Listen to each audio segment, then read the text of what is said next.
السلام عليكم ورحمة الله تعالى وبركاته. خوتي المغاربة فين ما كنتوا، نتمنى الجميع ان شاء الله يكونوا بخير وعلى خير. المهم هذا الفيديو هذا فيه مجموعة من الاخبار المهمة جدا، ركزوا لي على هذه المهمة جدا اللي تتعلق بالمنتخب الوطني المغربي وكذلك بجديد انتقالات مجموعة من اللاعبين. المهم يوم الخميس المقبل اللي هو 4 يوليوز، المكان هو مركب محمد السادس لكرة القدم، الوقت 5 عصرا. شنو غيوقع؟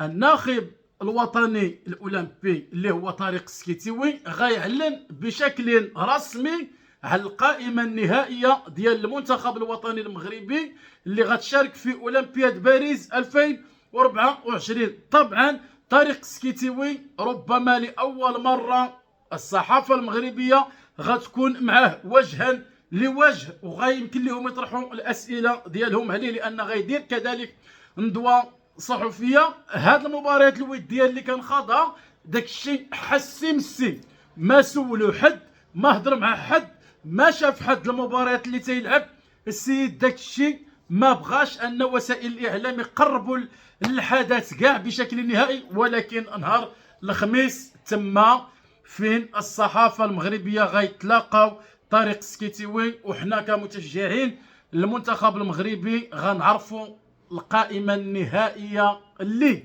غتشارك في اولمبياد باريس 2024. المغرب اللي كما كتعرفوا جا في المجموعة الثانية اللي فيها الأرجنتين وفيها أوكرانيا وفيها العراق. نتمنوا التوفيق للمنتخب الوطني المغربي، ونتمنوا التوفيق لكل اللاعبين اللي غيكونوا حاضرين باش يمثلوا المغرب في هذه الاولمبياد.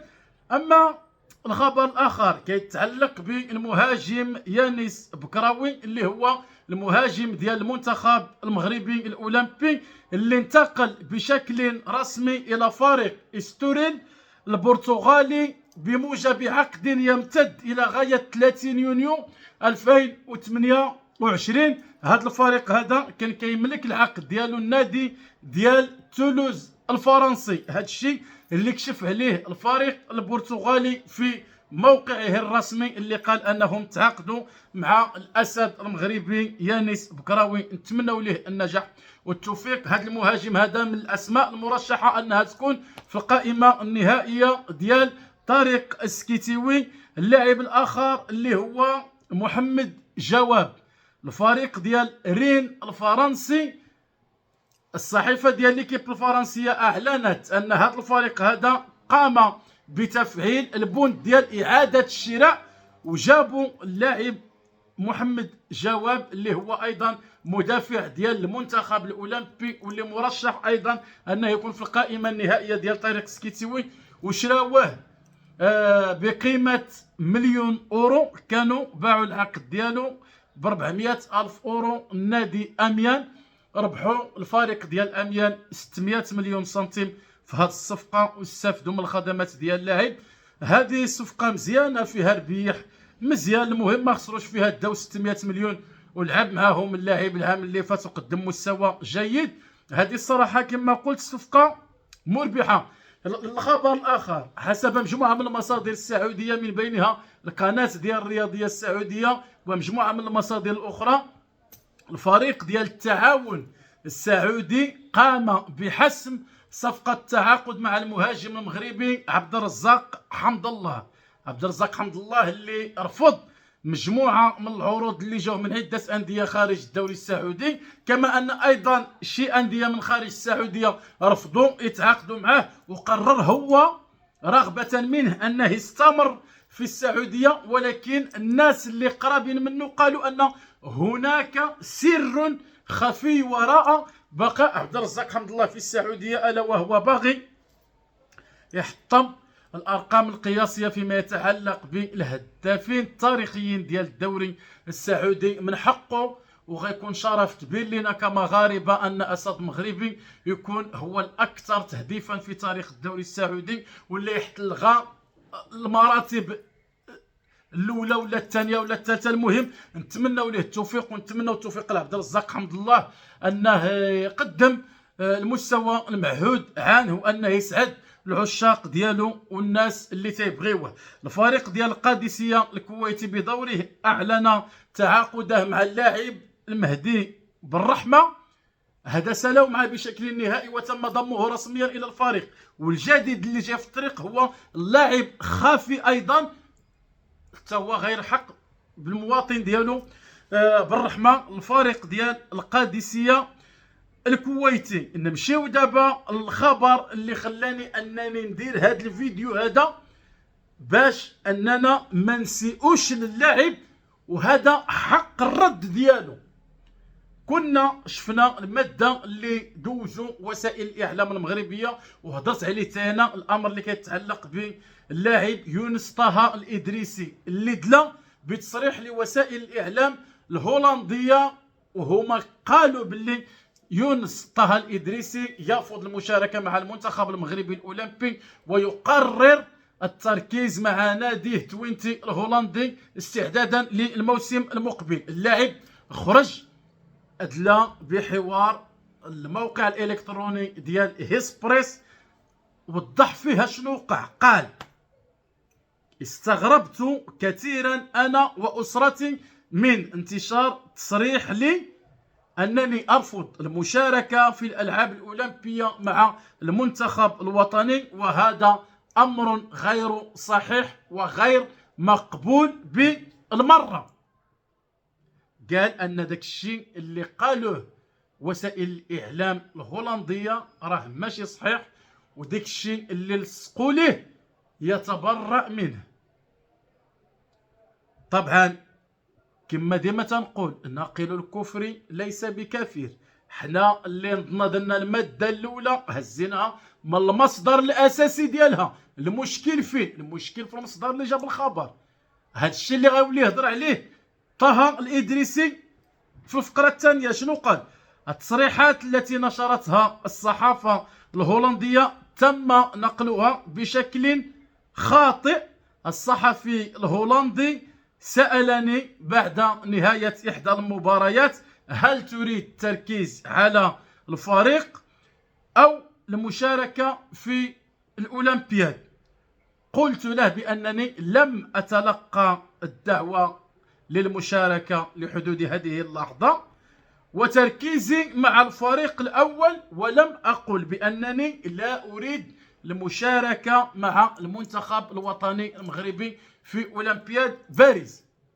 حنا دابا تنهضروا على التصريح ديال طه الإدريسي بحسن النية، وداك الشيء اللي قال أن الصحفي هو اللي فهمه بشكل خاطئ، وهو اللي أول الكلام ديالو لداك الشيء اللي تفهم.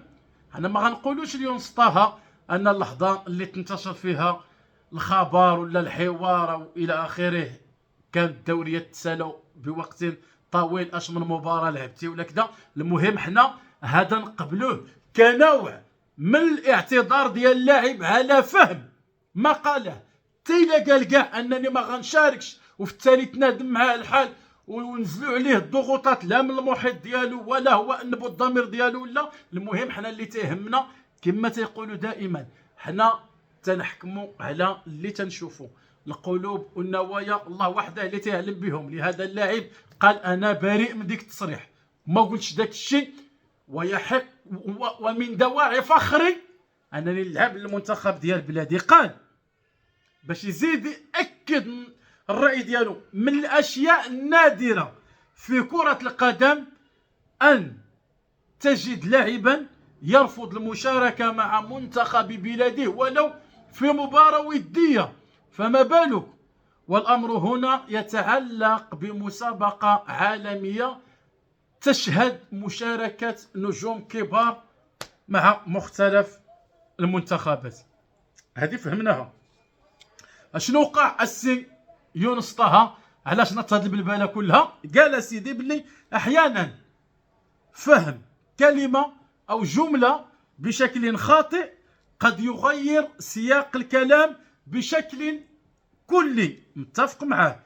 قال انا مغربي مرتبط كثيرا بوطني ومنتخب بلادي، وقال العائلة ديالي في المغرب تشعر بالفخر والاعتزاز كلما دافعت عن ألوان منتخب بلادي.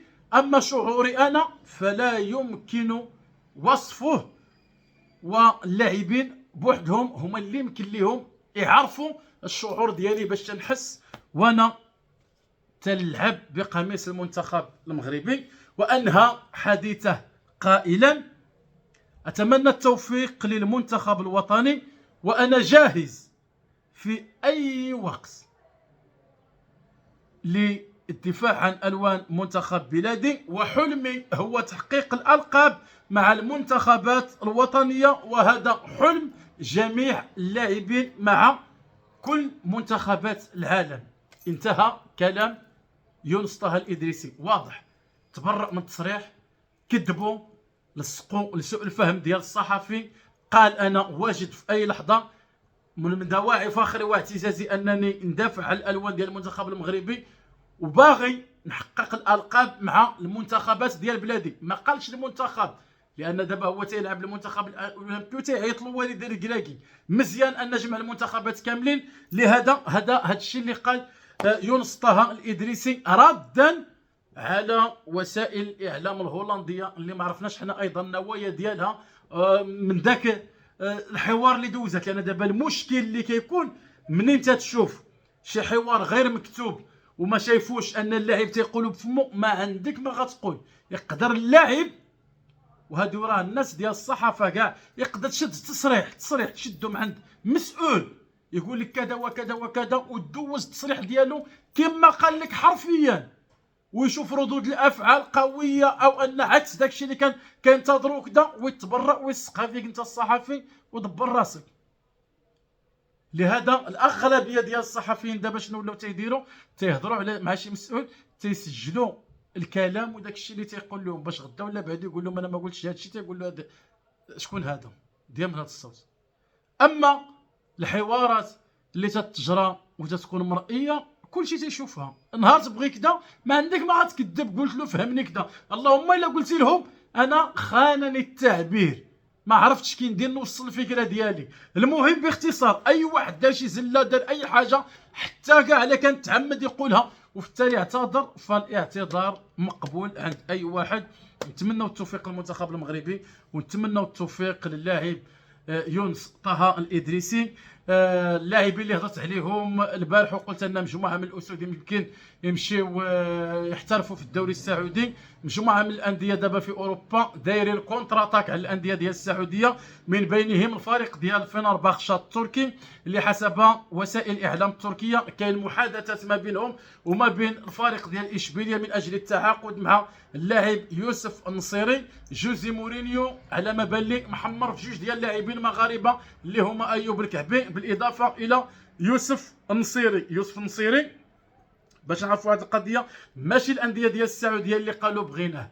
المصادر القريبه من نادي اشبيليه قالوا باللي المسؤولين ديال اشبيليه هما اللي عرضوا على الانديه ديال السعوديه، خصوصا ديك البيج فور، الهلال، الاهلي، النصر والاتحاد.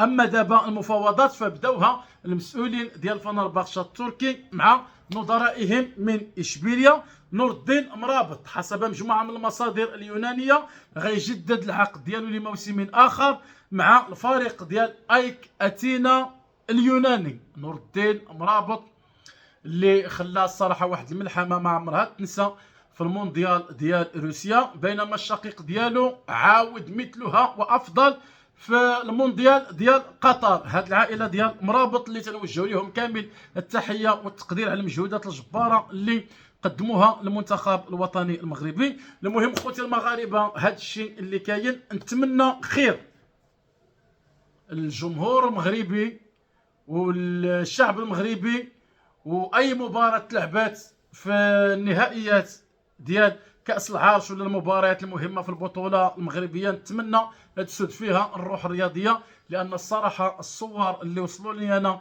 لمجموعه من المشجعين، ما نقولش من فاصل كيشجعوا، ما عجبنيش داك الشيء. تشوف مشجعين غاديين وداين معاهم المسطرات هما الشفاري والسيوفه وكذا، ما عرفتش انا هادو واش غاديين انهم يشجعوا الفريق ديالهم ولا غاديين يتحاربوا. الله يدير شي تا ولد الخير وصافي. والله يحفظ الشباب المغاربه من هاد التهور وهذا الطيش هذا اللي ولاو ما فهمتش اخويا. الثقافه هذه من جابوا هاد الناس هادو مؤخرا والله لا حول ولا قوه الا بالله. تتلقى فصيل ديال شي فريق فيه ناس الله يعمرها سلعه بعقلهم، ناس مؤدبين مأطرين، ناس مفخره انهم تقول كيشجعوا هذا الفريق، تيدخلوا هاد المندسين وسطهم تيديروا لهم مشاكل.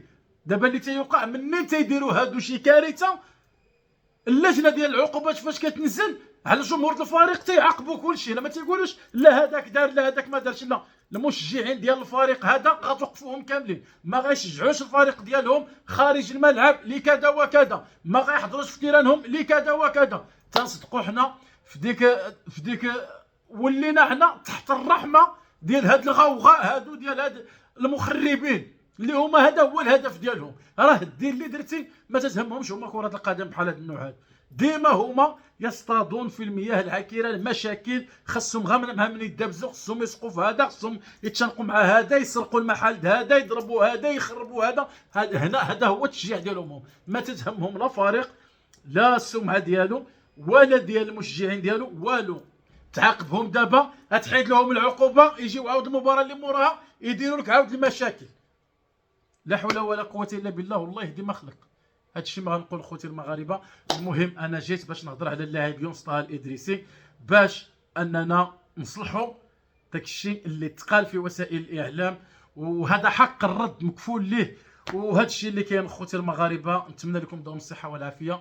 وشكون هي الاسماء اللي تتوقعوا انها غتكون في اللائحه النهائيه ديال طارق سكيتيوي؟ راه صاحبي داك الشيء عنده، هذاك الشيء عنده. ما عمري ما شفت انا شي مدرب تحط في نفس الموقف اللي تحط فيه طارق سكيتيوي. هكا ديال اللاعبين راه ما يقارب 40 فريق تيطيروا وغيختار منهم 18 لاعب، 40 لاعب عفوا، وخصو يختار منهم غير 18 لاعب. كي غيدير لها تهلاو ليا فراسكم والسلام عليكم.